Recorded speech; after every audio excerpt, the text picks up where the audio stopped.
Welcome to my channel Afroza dot সম্রাট kitchen. আজকে আমি তোমাদের সঙ্গে শেয়ার করব দেশি মুরগির ডিমের ঝোল। তো তোমরা ভিডিওটা প্রথম থেকে শেষ পর্যন্ত দেখতে থাকো।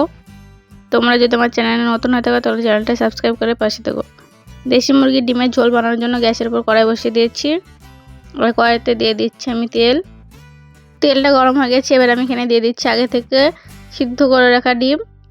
তো এখানে আমি 4টে ডিম নিয়েছি। এবার আমি এখানে দিয়ে দিচ্ছি হাফ চামচ হলুদ গুঁড়ো। তো ডিমগুলোকে এবার ভালো করে ভেজে নেব।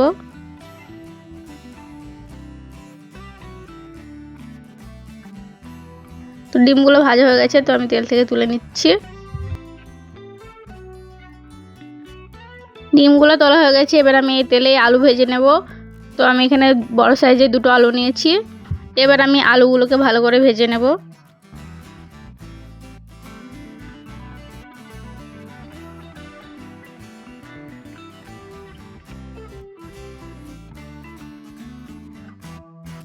আলুগুলো ভাজা হয়ে গেছে, তো আমি তেল থেকে তুলে নিচ্ছি। আলুগুলো সব তুলে নেওয়া হয়ে গেছে। এবার আমি তেলের মধ্যে দিয়ে দিচ্ছি হাফ চামচ গোটা জিরে, 1 চুটকি হিং, আর দিচ্ছি আমি এখানে 1 চামচ তরি লাল মশলা। এবার আমি এখানে একটা মশলা দেব। তো এখানে আমি 2টো পেঁয়াজ, 2টো টমেটো, 1 চামচ লঙ্কা গুঁড়ো, 1 চামচ হলুদ গুঁড়ো, 1 চামচ লবণ, 1 চামচ জিরে গুঁড়ো, 1 চামচ ধনে গুঁড়ো, একটা কাঁচা লঙ্কা, 7 থেকে 8টা রসুনের কোয়া, 1 ইঞ্চি আদা, সব কিছুকে ভালো করে মিক্সার করে নিয়েছি। এবার আমি মশলাটাকে ভালো করে কষিয়ে নেব। মশলাটা ভালো করে কষানো হয়ে গেছে, মশলা থেকে তেলও ছেড়ে দিয়েছে। এবার আমি এখানে দিয়ে দিচ্ছি আগে থেকে ভেজে রাখা আলু আর ডিম।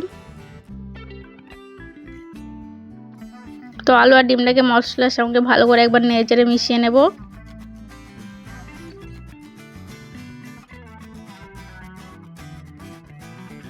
এবার আমি এখানে পানি অ্যাড করে দিচ্ছি। তো পানিটা আমি মিক্সির জারটা ধুয়ে দিয়েছি। তো একবার ভালো করে নেড়ে মিশিয়ে নেব। এবার আমি ঝোলটাকে ভালো করে ফুটতে দেব। তো ঝোলটা ফুটে গেছে, এবার আমি ঢাকনা দিয়ে 5 থেকে 7 মিনিট সিদ্ধ করে নেব। তো দেখো 7 মিনিট হয়ে গেছে, আমি ঢাকনাটা তুলে দেখে নিচ্ছি।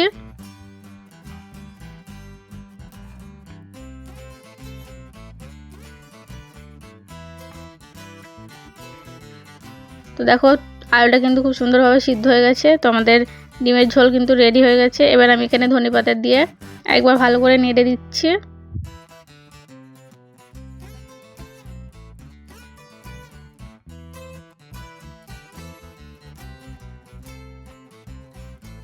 এবার আমি গ্যাসটা অফ করে ঢেলে নেব।